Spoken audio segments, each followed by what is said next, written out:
Hi, I'm always interested in cameras which were made to appeal to a vast market. A camera which was used by the public as a go-away holiday camera or something, yes. And the camera I'm going to look at today was produced between 1925 and 1935. And it's a Houghton Butcher Ensign Greyhound. It's a very nice finished camera. It's in this nice wrinkled grey. And Ensign was a company that had started, the Houghton company was originally a glass making company, where Butcher were a company that imported cameras. And that was around, I think Houghton started about 1880. I think it was Houghton Claude.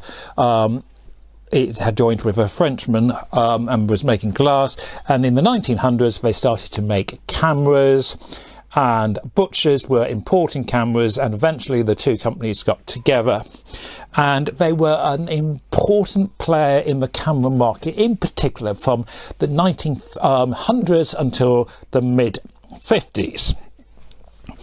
And remember, in the 1920s, although you have the Depression, the country is just beginning to come out of that depression, and people are looking for something that is modern. And I think this grey finish is almost a bit of an Art Deco. You do get cameras which are more Art Deco, but this is definitely a nod towards the Art Deco. As I said, it's finished in this wrinkled grey. It has only two settings for the focus. We have down here, we have near or 9 feet and beyond. So I think that's very much trying to be simple, trying to be uncomplicated. You've only got two settings there. And on the aperture, you have three settings labelled large, medium and small. Again, deliberately no f-stop, nothing to confuse people. You've just got everyday language there. You've got a very nice little symbol of Ensign Greyhound, and it proudly says made in England. As I said, a nice spring shutter which is working clearly. Notice no viewfinder on the camera. The viewfinder is here, and so you would use the camera by looking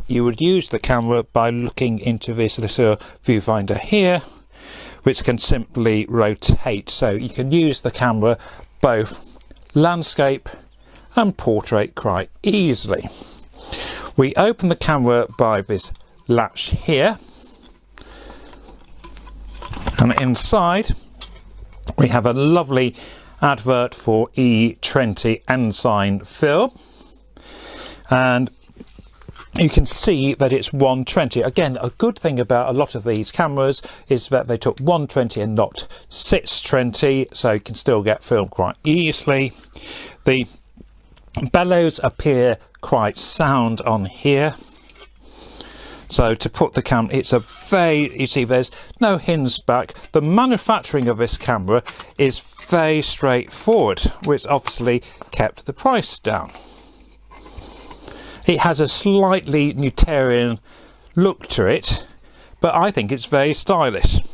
And again, we've got another little label here, made in England, the Houghton Butcher Manufacturing Company Limited, London.